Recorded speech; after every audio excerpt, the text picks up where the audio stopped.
Morning റിപ്പോർട്ടിൽ ഇനി അതിഥിയുടെ സമയമാണ്. ഇന്ന് മോർണിംഗ് റിപ്പോർട്ടിൽ എത്തിയിരിക്കുന്നത് നാളെ റിലീസിനെത്തുന്ന ദ ഗാംബിനോസ് എന്ന ചിത്രത്തിലെ വിശേഷങ്ങളുമായി വിഷ്ണു വിനയാണ്. അപ്പം സ്വാഗതം മോർണിംഗ് റിപ്പോർട്ടിലേക്ക്. Thank U.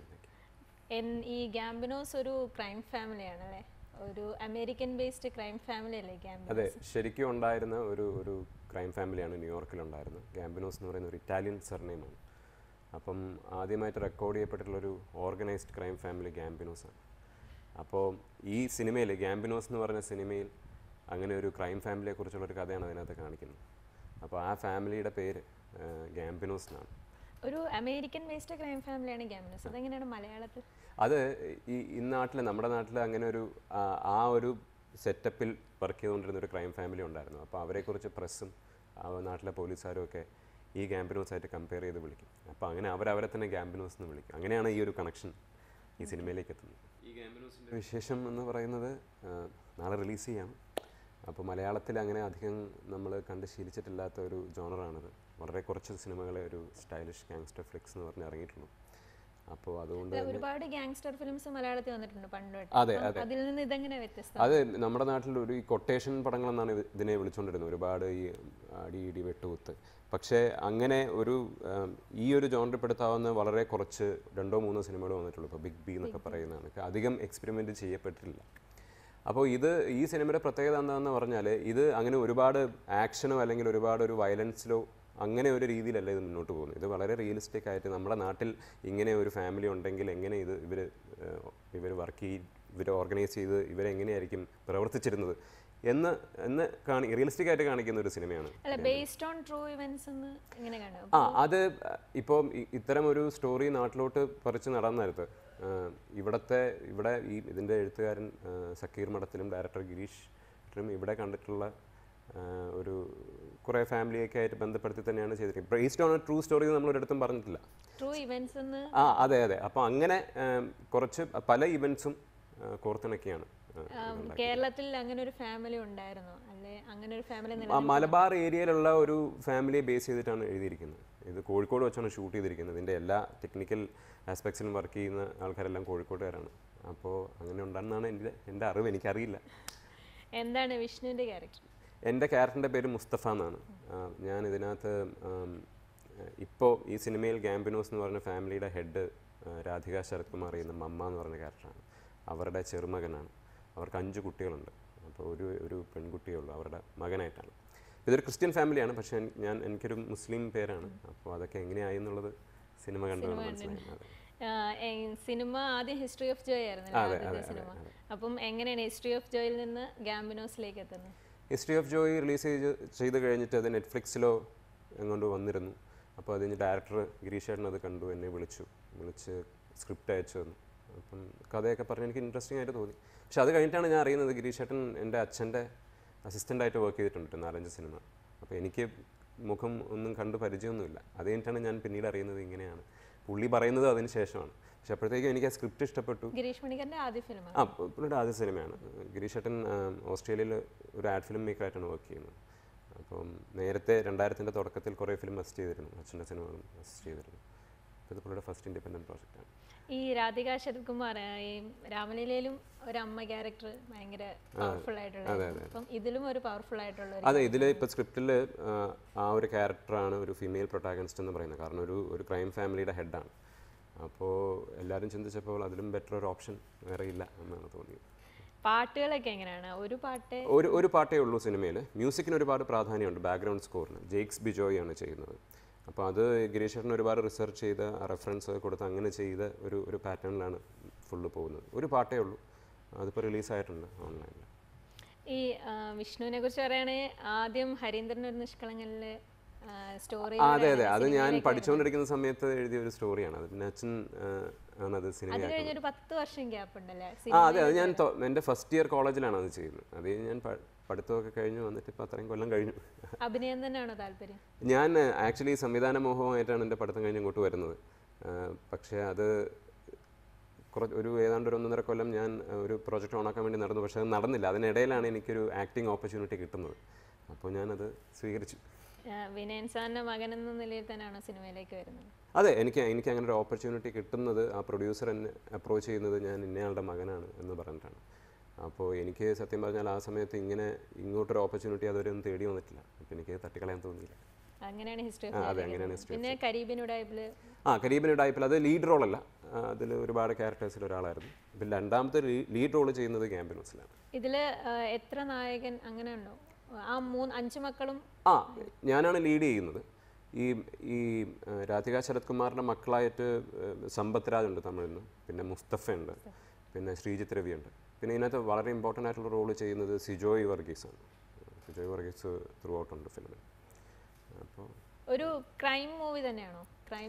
ക്രൈം മൂവിയാണ് മൊത്തം, അതിൽ തന്നെയാണ് ഫോക്കസ്. പക്ഷേ ഞാൻ നേരത്തെ പറഞ്ഞ കണക്ക് ഒരുപാട് ആക്ഷൻ അല്ലെങ്കിൽ ഒരു ബ്ലഡ് ഷോട്ട് വയലൻസ് അങ്ങനത്തെ ഒരു മൂഡിലല്ല പോകുന്നത്. ത്രില്ലിംഗ് ആയിട്ടുള്ള മൂമെൻറ്റ്സ് അവസാനം ഭാഗമാകുമ്പോഴത്തേക്കും വരുമെങ്കിലും കുറച്ചൊരു ഇമോഷണൽ കോൺഫ്ലിക്ട്സ് കൂടെയാണ് കൂടുതൽ സിനിമ ഡിസ്കസ് ചെയ്യുന്നത്. ഒരു ക്രൈം മൂവി എന്ന് പറയുമ്പോൾ കൂടുതലും യങ്സ്റ്റേഴ്സിനെയൊക്കെ ആയിരിക്കും ആകർഷിക്കുന്നത്. ഒരു ഫാമിലി എലമെന്റ് കൂടെ ഉണ്ട്.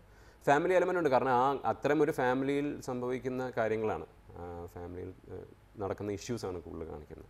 ആ ഇഷ്യൂസ് എങ്ങനെ ഇവരുടെ ഒരു പ്രോഗ്രസിനെ ബാധിക്കും എന്നുള്ളതാണ് സിനിമയിൽ കൂടുതൽ നമ്മൾ കാണുന്നത്. ഫാമിലി ഓഡിയൻസിന് ധൈര്യമായിട്ട് കാണാം. കാരണം ഈ പറയുന്ന കണക്ക് ഇപ്പോൾ ഒരു വയലൻസ് ഒരു വിഷയമാണെങ്കിൽ അത് അധികം ഇല്ലാത്തൊരു സിനിമയാണ്. ഇങ്ങനൊരു ക്രൈം ഫാമിലിയെ കുറിച്ചുള്ളതാണെങ്കിലും അത്തരം കാര്യങ്ങളിലല്ല ഫോക്കസ്.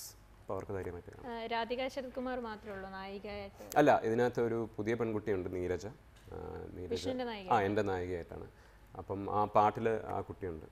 പക്ഷേ അതൊരു അത്യാവശ്യം പ്രാധാന്യം അർഹിക്കുന്ന ഒരു ക്യാരക്ടറാണ്, കഥയിലെ ഗതി മാറ്റുന്ന ഒരു ക്യാരക്ടറാണ് നീരജയുടെ. 2 നായികമാരാണ്. പക്ഷേ രാധിക ആണ് മെയിൻ ഹെഡ്. അപ്പം കൂടുതൽ സ്പേസും സ്ക്രീൻ പ്രസൻസും സ്ക്രീൻ സ്പേസും ഒക്കെ കിട്ടുന്നത് രാധിക. ലൊക്കേഷൻ മുഴുവൻ കോഴിക്കോടാണ് ഷൂട്ടിംഗ്. മുഴുവൻ കോഴിക്കോടാണ്. അല്ല, ഒരു ക്രൈം മൂവിയൊക്കെ ആകുമ്പോൾ പുറം രാജ്യങ്ങളിലൊക്കെ ഇതിന്റെ ഷൂട്ടിംഗ് വരത്തില്ല. പുറം രാജ്യങ്ങളിൽ പോയി ഷൂട്ട് ചെയ്യുന്ന അങ്ങനെ ഒരു സിറ്റുവേഷൻ ഇതിൻ്റെ സ്ക്രിപ്റ്റിന് വന്നില്ല. അങ്ങനെ വന്നിരുന്നെങ്കിൽ ചിലപ്പോൾ പോയി ചെയ്യേണ്ടി വന്നേനായിരുന്നു. അതിൻ്റെ ആവശ്യമില്ല. ഇതിൽ ആ ഒരു ഫാമിലിയായിട്ട് ചേർന്ന് നിൽക്കുന്ന ഒരു ക്യാരക്ടറാണോ? അപ്പോൾ കണ്ടപ്പോൾ അല്ല, ഞാൻ ഈ സിനിമ തുടങ്ങുന്നത് തന്നെ ഞാൻ ഈ രാധിക ശരത് കുമാറിൻ്റെ ഒരേ ഒരു മകൾ ഒരു മുസ്ലിമിനെ കല്യാണം കഴിച്ചിട്ട് അവരെ വീട്ടിൽ നിന്ന് പുറത്താക്കുകയാണ്.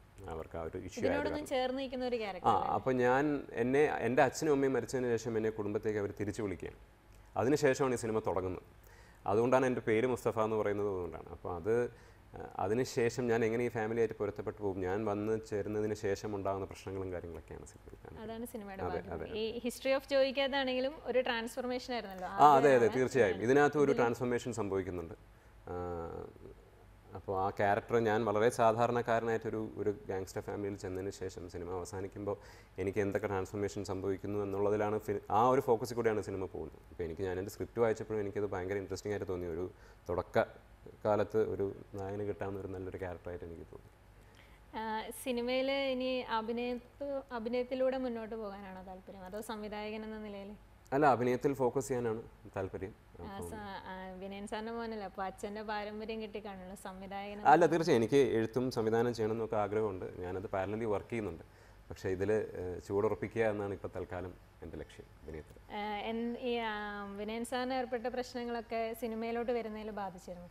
ഇല്ല, അങ്ങനെ ഒരു പ്രശ്നവും ബാധിച്ചില്ല. ഞാൻ ഇപ്പോൾ സിനിമയിൽ വരുന്ന സമയത്ത് അച്ഛൻ്റെ ബാൻ ലിഫ്റ്റ് ചെയ്തിരുന്നില്ല. അതിന് തൊട്ട് മുമ്പാണ് ഞാൻ ഹിസ്റ്ററി ഓഫ് ജോയ് ചെയ്യുന്നത്. പക്ഷേ അച്ഛനുമായിട്ട് സംസാരിക്കുമ്പോഴും അങ്ങനെ ഒരു പ്രശ്നം എന്നെ ബാധിക്കുമെന്ന് തോന്നുന്നില്ല എന്നാണ് അച്ഛൻ പറഞ്ഞത്. ഞാൻ അഭിനയിക്കുമ്പോഴും ഹിസ്റ്ററി ഓഫ് ജോയിൽ എസ്റ്റാബ്ലിഷ്ഡ് ആയിട്ടുള്ള ആക്ടേഴ്സ് ഉണ്ടായിരുന്നു. ജോജു ജോർജ് ഉണ്ടായിരുന്നു, സായികുമാർ, വിനയ് ഫോട്ടോ ഒക്കെ ഉണ്ടായിരുന്നു. അവരും ആ രീതിയിലാണ് സംസാരിച്ചത്. അച്ഛനെ ബാധിക്കുന്ന വിഷയം എന്നെ ബാധിക്കില്ല എന്നുള്ള രീതിയിലാണ് സംസാരിച്ചത്. അങ്ങനെ ഒരു പ്രശ്നമേ ഉണ്ടായിട്ടില്ല. പിന്നെ ഇപ്പോൾ ബാൻ ലിഫ്റ്റ് ചെയ്തു.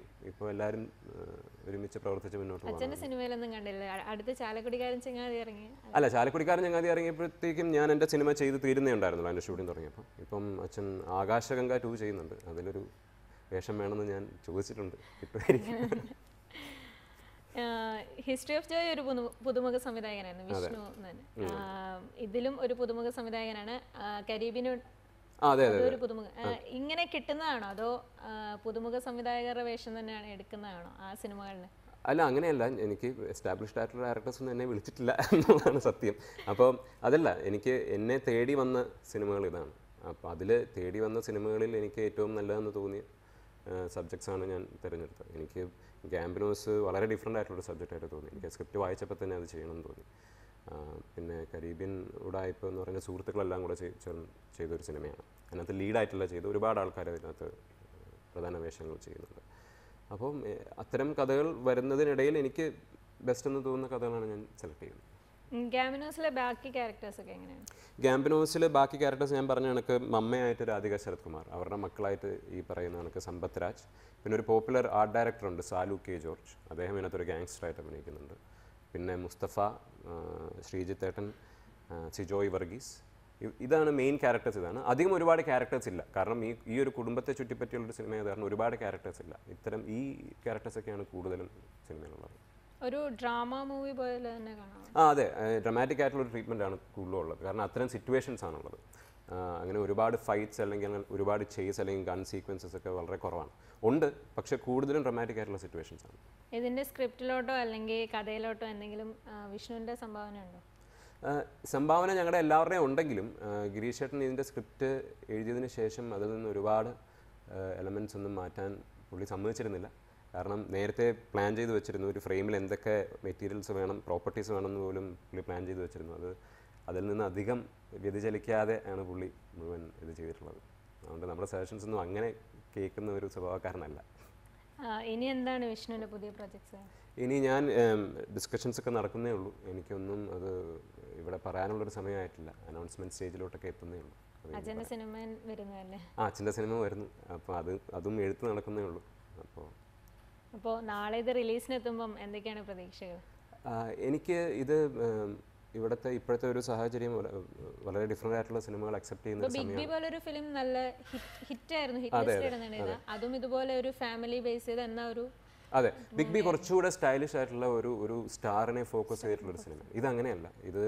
ഇതിനകത്ത് ഒരു ലീഡ് നായകനുണ്ട്, വേറെ അങ്ങനത്തെ ഗാങ്സ്റ്റേഴ്സ് അല്ലെങ്കിൽ അങ്ങനത്തെ ഫ്ലേവേഴ്സ് ഉള്ള ഒരുപാട് സിറ്റുവേഷൻസ് ഉണ്ടെങ്കിലും ഇത് കുറച്ചുകൂടെ റിയലിസ്റ്റിക് ആയിട്ട് നമ്മുടെ നാട്ടിൽ ഇങ്ങനെ ഒരു കഥ സംഭവിക്കുകയായിരുന്നെങ്കിൽ എങ്ങനെ സംഭവിക്കാം. കാരണം ഇപ്പോഴത്തെ ഒരു അന്തരീക്ഷം, നമ്മൾ സിനിമകൾ എപ്പോഴും റിയലിസ്റ്റിക് തന്നെയായിരുന്നു നമ്മുടെ നാട്ടിൽ, പക്ഷേ റിയലിസ്റ്റിക് ട്രീറ്റ്മെൻറ്റ് ഇപ്പോൾ അക്സെപ്റ്റ് ചെയ്ത് തുടങ്ങുന്ന ഒരു സമയമാണ്.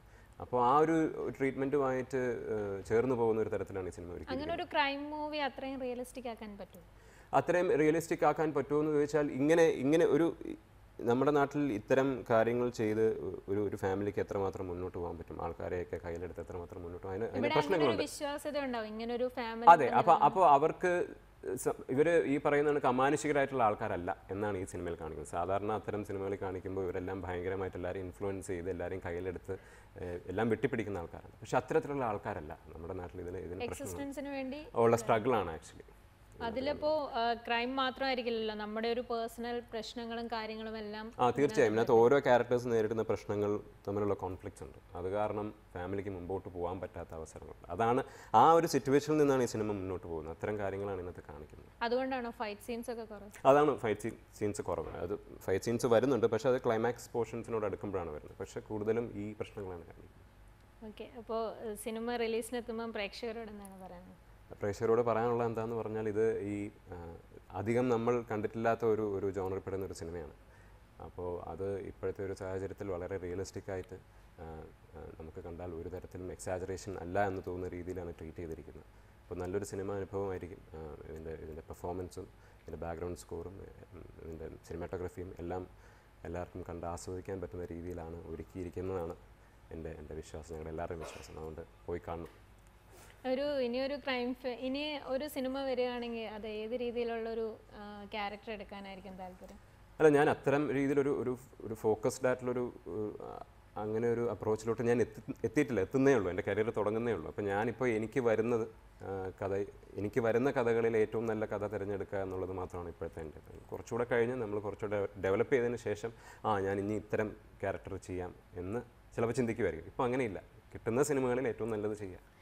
ഒരു കാര്യമാണ്, ഈ ഗിരീഷേട്ടന് ഈ സിനിമ എടുക്കുമ്പോൾ ഇപ്പോൾ ബിഗ് ബി പോലെ മമ്മൂട്ടിയെ വെച്ച് ചെയ്തു, അതുപോലെ ഒരു ക്യാരക്ടറെ ആദ്യം നോക്കിയിരുന്നോ? അതോ? എനിക്ക് തോന്നുന്നു അദ്ദേഹം നോക്കിയിരുന്നിരിക്കണം. എൻ്റെ അടുത്ത് പറഞ്ഞിട്ടില്ല, കാരണം ഈ സിനിമയായിട്ട് 5 കൊല്ലം നടന്നിരുന്നു എന്ന് പറഞ്ഞു. അപ്പോൾ ഒരു പക്ഷേ ഈ ചെറുപ്പക്കാരിൽ സ്റ്റാർസ് ആയിട്ടുള്ള ആൾക്കാരുടെ പുറകെ നടന്നിട്ടുണ്ടാവണം. അത് നടക്കാത്ത കൊണ്ടായിരിക്കും അവസാനം എൻ്റെ അടുത്തേക്ക് വന്നത്. എനിക്കറിയില്ല, പക്ഷെ അതിന് ചാൻസ് ഉണ്ട് അങ്ങനെ സംഭവിക്കും. എങ്ങനെ ശരിക്കും അത് പുള്ളിക്കാരൻ പറഞ്ഞതുപോലെ തന്നെ ഫലിപ്പിക്കാൻ പറ്റിയിട്ടുണ്ടോ? അതെ, ഞാൻ നേരത്തെ പറഞ്ഞ കണക്ക് പുള്ളി പറഞ്ഞതുപോലെ പുള്ളി എഴുതി വെച്ച സ്ക്രിപ്റ്റിൽ നിന്ന് ഒരു രീതിയിലും വ്യതിചലിക്കാതെ അത് കണക്ക് തന്നെ ഷൂട്ട് ചെയ്യാനാണ് പുള്ളി ശ്രമിച്ചിട്ടുള്ളത്. അത് ഷൂട്ട് ചെയ്യുന്ന സമയത്ത് അങ്ങനെയാണ് തോന്നിയിട്ടുള്ളത്. അപ്പോൾ അത് എക്സിക്യൂട്ട് ചെയ്തപ്പോഴും വലിയ കുഴപ്പങ്ങളൊന്നും സംഭവിച്ചിട്ടില്ല. കണ്ടിരിക്കാൻ പറ്റുന്ന ഒരു ചിത്രമായിട്ടാണ് തോന്നിയത്. തിരക്കഥാകൃത്തും പുതിയ ആളാണ്. അല്ല, സക്കീർ മഠത്തിൽ അദ്ദേഹത്തിൻ്റെ ഫസ്റ്റ് ഫിലിം അല്ല. ഇതിനു മുമ്പ് 1-2 ഫിലിം ചെയ്തിട്ടുണ്ട്. പക്ഷേ അദ്ദേഹം ഒരു തുടക്കക്കാരനല്ല. അപ്പോൾ അദ്ദേഹം കുറച്ച് എക്സ്പീരിയൻസ്ഡ് ആയിട്ടുള്ള ആളാണ്. ഗിരീഷേട്ടൻ്റെ ഫ്രണ്ടാണ്, കോഴിക്കോടുകാരനാണ്. അപ്പോൾ അവരെല്ലാം കോഴിക്കോടുകാരായതുകൊണ്ട് തന്നെ ആണ് ഒരു കോഴിക്കോട് ഫ്ലേവർ അതിനകത്ത് വരുന്നത്. കോഴിക്കോട് വെച്ച് ഷൂട്ട് ചെയ്യാനുള്ള കാരണം അതുകൊണ്ട് തന്നെയാണ്. അപ്പം നാളെ ഗ്യാമ്പിനോസ് തിയേറ്ററുകളിൽ എത്തുകയാണ്. എല്ലാവരും ഗ്യാമ്പിനോസ് നാളെ തിയേറ്ററുകളിൽ തന്നെ പോയി കാണണം. മോർണിംഗ് റിപ്പോർട്ടിൽ പങ്കെടുത്തതിനാണ്. Thank you. ഇന്നത്തെ മോർണിംഗ് റിപ്പോർട്ട് പൂർണ്ണമാകുന്നു. നമസ്കാരം.